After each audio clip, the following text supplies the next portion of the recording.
السلام علیکم دوستانو د نیلو مور سره په هسپتال کې څه شوي که غواړئ چې تاسو یې هم وګورئ نو ویډیو تر اخره وګورئ او که تر اوسه هم زموږ چینل نوي سبسکرایب کړئ نو زموږ چینل هم در سره سبسکرایب کړئ او په خوا کې ورسره د ټلۍ نشان هم وښئ چې زموږ همدغه رنګې نوي او تازه معلومات او تازه خبرونه د ټولو نه اول تاسو ته ضرور رسي. دوستانو د دې خبرې نه خو ټول خبر دي چې د نیلو مور په دې ورځو کې ډیره زیاته ناروغه ده او هغه په خپلو ویډیوګانو کې دا هم ویلي چې زما مور ته دعا وکړئ ځکه چې څو ځلې اپریشن سره ښه نه شوه او اوس زما مور د مرګ په حال په هسپتال کې پرته ده. هغه په خپلو ویډیوګانو کې جاړي او دا وایي چې زما مور ته دعا وکړئ ځکه چې زما مور زما د ژوند یوازې ملګرې ده.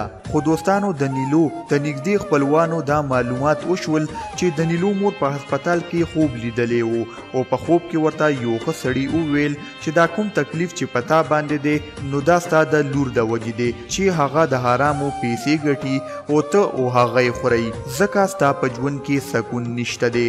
نو لور ته دې نصیحت وکړه چې سندرې پرېږدي هر څه به سم شي.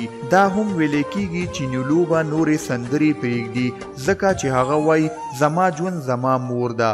دوستانو دا یاد وساتئ چې حرامې پیسې د هیڅ چا په ښه باندې نه راځي نو خدای دې وکړي چې نیلو رښتیا هم د سندرو دا دنیا پرېږدي او د حیا او د عزت ژوند تیر کړي. دوستانو اوس خو د نیلو په فیسبوک کې داسې عکسونه راځي چې نیلو په جانماز باندې ولاړه وي او الله تعالی نه دعا غواړي.